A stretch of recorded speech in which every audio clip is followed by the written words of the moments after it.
The Great Seal and the dollar bill represent the most extraordinary example in history of the public evolution of a magical design. Most debates about the design of the dollar bill usually involve the founding fathers of America, but it's important to remember that they only designed the Great Seal. There are many details to the dollar bill that go far beyond the seal itself. The Great Seal was developed through 3 committees involving a total of 14 men. But in the end, the work was submitted in June of 1782 by essentially one man, Charles Thomson. What is little known is that while Thomson presented a preliminary sketch, his final design was submitted to Congress only in the form of a written description. Looking at the rough drawings Thomson put together with artist William Barton, it becomes clear that many of the specific details of the seal, as we know it today, were added later on. For example, above the head of the American eagle are 13 stars that form a 6-pointed hexagram. While Thomson's description called for the 13 stars, their hexagram formation was not part of his original description and is not present in the earliest realizations of the design. What the Founding Fathers intended as they designed and ultimately approved of the Great Seal remains mostly a mystery. In the night, up came a person who was wearing a cloak, and he had in his hands the Great Seal of the United States. Jefferson, of course, looked at it and said, "This is it." In Washington, President Obama was speaking at a women's conference yesterday when all of a sudden, watch this video, the presidential seal fell from the front of the podium. We cannot sustain, oops, was that my, oh goodness, that's all right. All of you know who I am. The nature of the Great Seal is so mysterious that some believe that it came from a supernatural force. An account recorded by Dr. Robert Hieronymus in his book, Founding Fathers, Secret Societies, says that the Great Seal was given to Thomas Jefferson by a mysterious cloaked figure. I love that story. The Founding Fathers were trying to get the Great Seal of the United States designed. And they needed to have a design for the Great Seal to represent our nation. And Jefferson went outside in the night, and up came a person, an individual, who was wearing a cloak, who couldn't totally see, and he had in his hands the Great Seal of the United States. And he basically said, or this being said, you know, you're struggling over the symbol for our nation? Here it is. The account reads that Jefferson told a strange story. A man approached him wearing a black cloak that practically covered him, face and all, and told him that he, the strange visitor, knew they were trying to devise a seal, and that he had a design which was appropriate and meaningful. Jefferson, of course, looked at it, according to this story, and said, this is it. And he showed it to other individuals, and he told them about, they met this person outside. Of course, they went outside to go to find the guy, and he's gone. So supposedly they'll never find out who designed the Great Seal of the United States. While Dr. Hieronymus admits that he is skeptical about such stories, there are others who claim to believe them to this day. Perhaps it has something to do with John Adams, who was on the first seal committee with Thomas Jefferson. According to the written account, John Adams was there when this bizarre event took place. Oddly enough, the Adams Memorial in Washington, D.C. is adorned with this mysterious cloaked figure. Perhaps it's just a coincidence. Debates have gone on for years about the secret symbolism of the Great Seal of the United States, whether or not these symbols represent secret societies. Franklin was a member of secret societies, mainly Freemasonry, in America, in England, and in France. And those were the three countries that were involved in the American Revolution. He was master of the Masonic Lodge of Philadelphia, and while over in France, master of the lodge in Paris, from which sprang the French Revolution. Over in England, Franklin was involved with a group known as the Hellfire Club. And this is very well documented. You even find in Time magazine. Time magazine talks about Franklin's involvement in the Hellfire Club. The History Channel has documented his involvement in the Hellfire Club. There's a number of books and articles and essays and things like that that you can read about him being involved with this group that was known as the Monks of Medmenham Abbey. That was their original name. And then they were kind of nicknamed the Hellfire Club later on. We read that the Hellfire Club was an exclusive English club that met sporadically during the mid-18th century. The club to which Franklin belonged was established by Francis Dashwood, a member of Parliament and friend of Franklin. The Hellfire Club was said to be a satanic occult organization.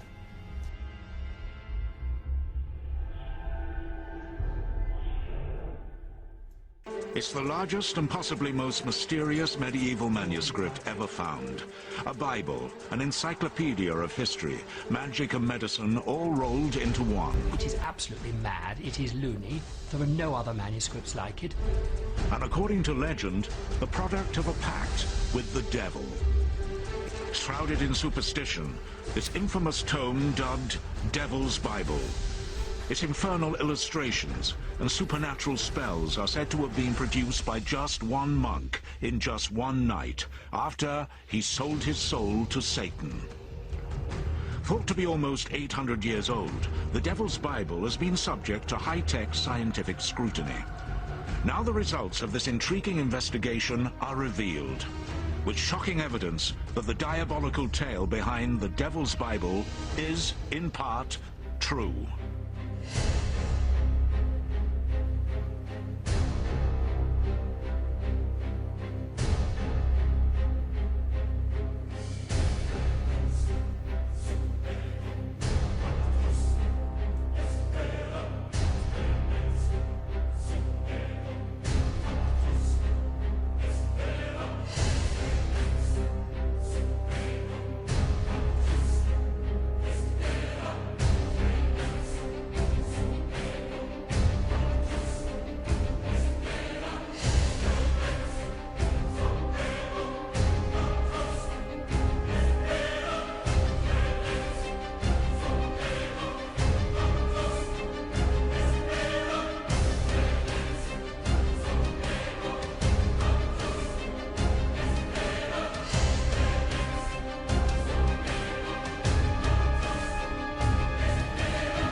Perhaps it's just a coincidence.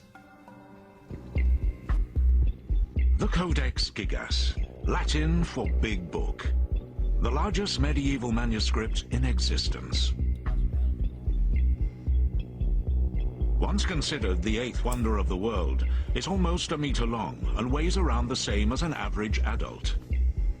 Inside, the Bible, ancient histories, medicinal cures and magical spells.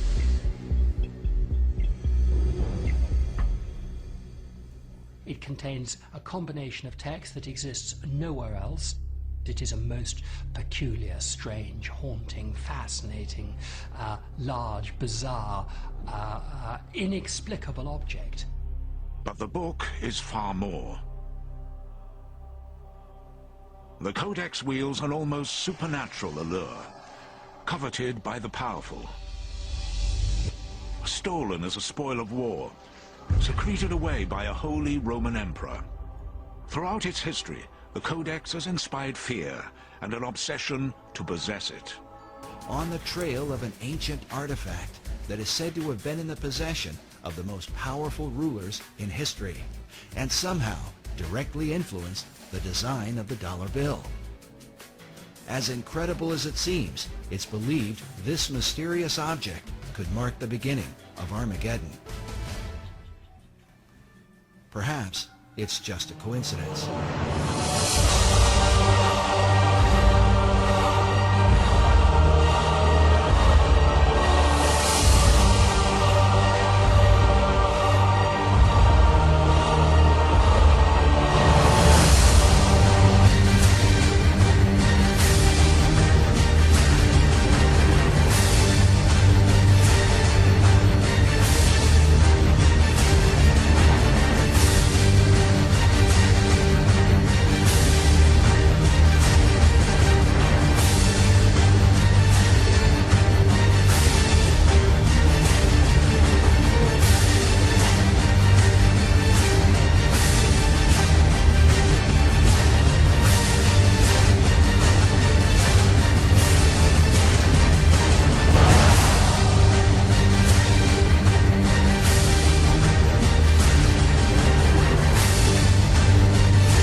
Take a look now at the USS New York arriving in the Big Apple from the Louisiana shipyard where it was built.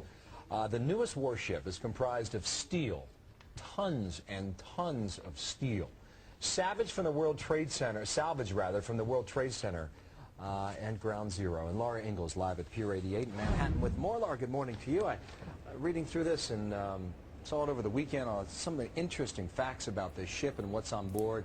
And I think also, too, the ship appears to look different from a lot of the other naval ships we have seen. You've seen it up front and personal right now. What do you say? The bow stem of this ship, 7.5 tons of melted World Trade Center steel make up the front of this. Quite a salute. Laura, thank you for that. At the construction site at Ground Zero, a rare find. Remnants of a ship dating back to the 18th century. We were allowed to climb down 25 feet to the site and see firsthand what archaeologists stumbled upon Tuesday.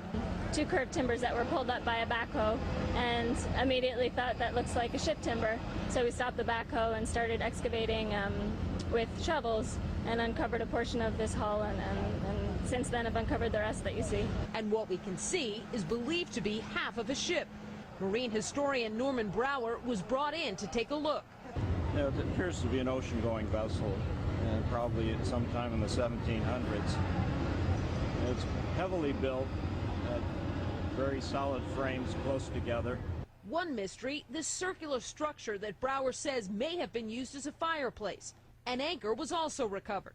How significant is this find?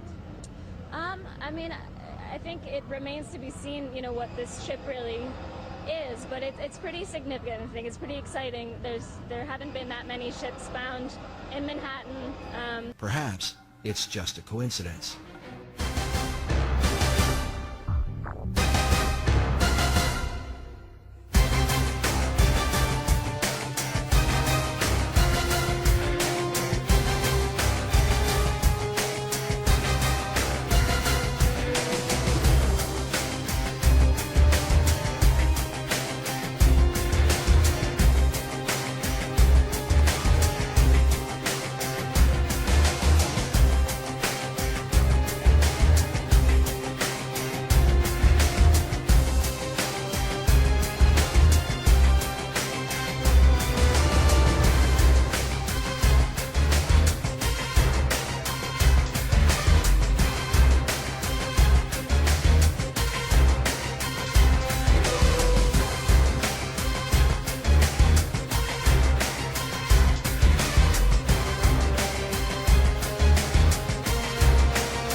it's just a coincidence.